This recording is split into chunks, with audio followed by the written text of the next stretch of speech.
Hello, welcome to the channel. My name is Arcadian, and a big call out to Psychic Mix for all their support and all their encouragement. What a wonderful team to work with.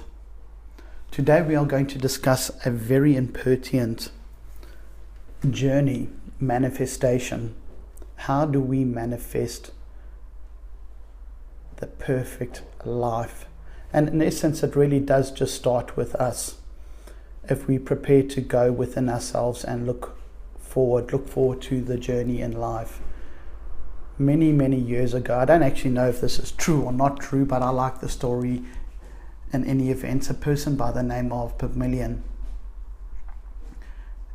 was an artist, and a very good artist. One day he created a statue out of ivory, a beautiful woman, and he took life away from the gods because he viewed the statue, admired the statue that he built so much that in essence they got a little bit jealous.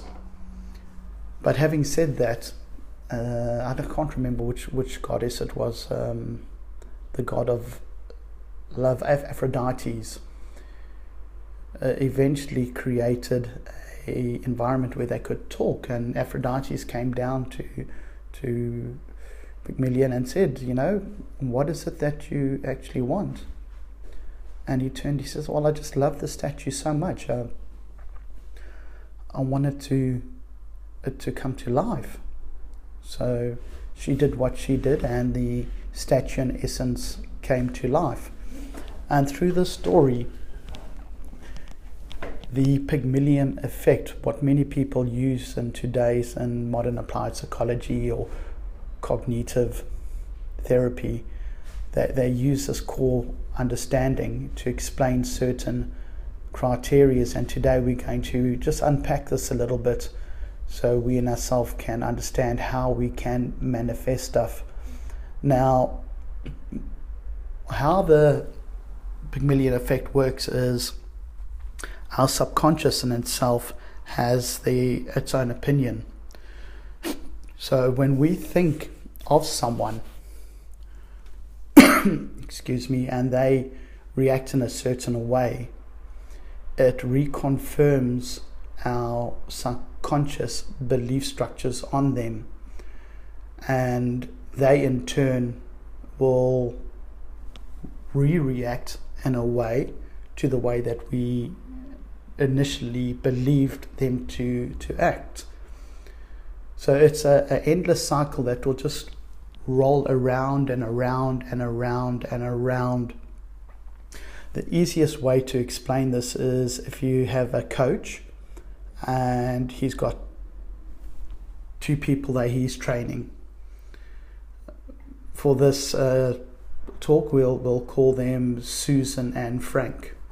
Susan and herself would come to training, and the coach will be great. He already subconsciously likes the person, so he's motivating Susan in a way that will stimulate her in a positive manner, and then she would react in a way whereby she will attend all the lessons, attend all the classes, and she will excel in the activity, and that will reconfirm his initial impression on Susan.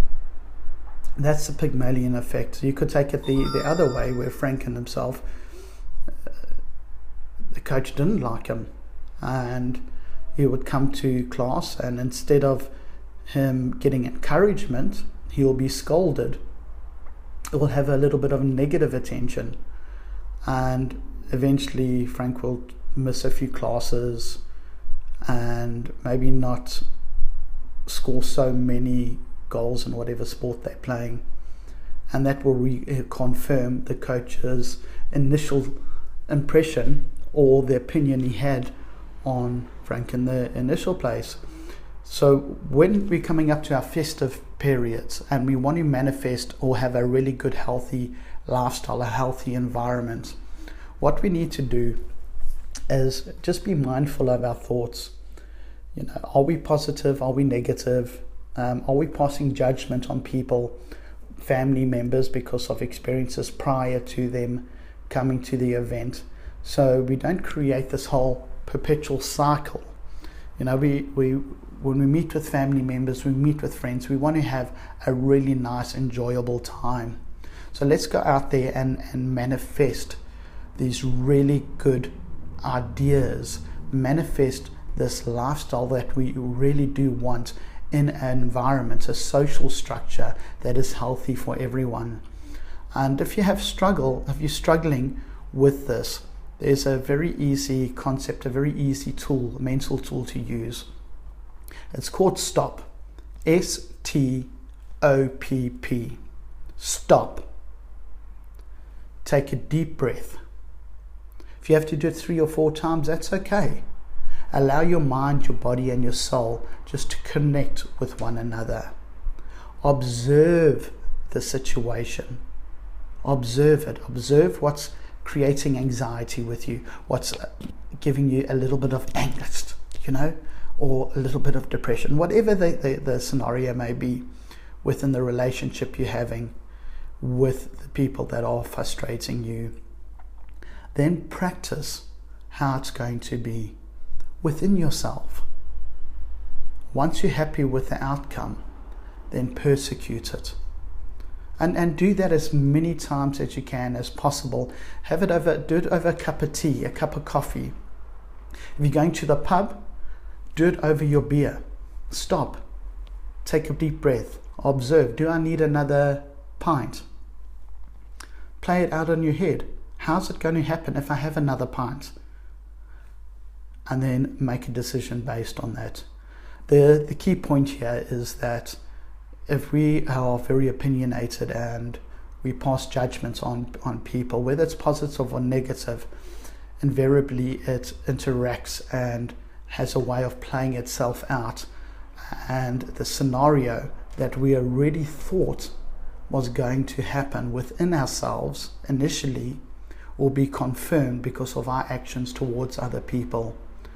I hope this was very helpful, and if you'd like a full reading with me, please come to Psychic Mix. There are many other very talented clairvoyants and intuitives on the site that can really help you in the most dire of times. Have a wonderful, wonderful day. Namaste.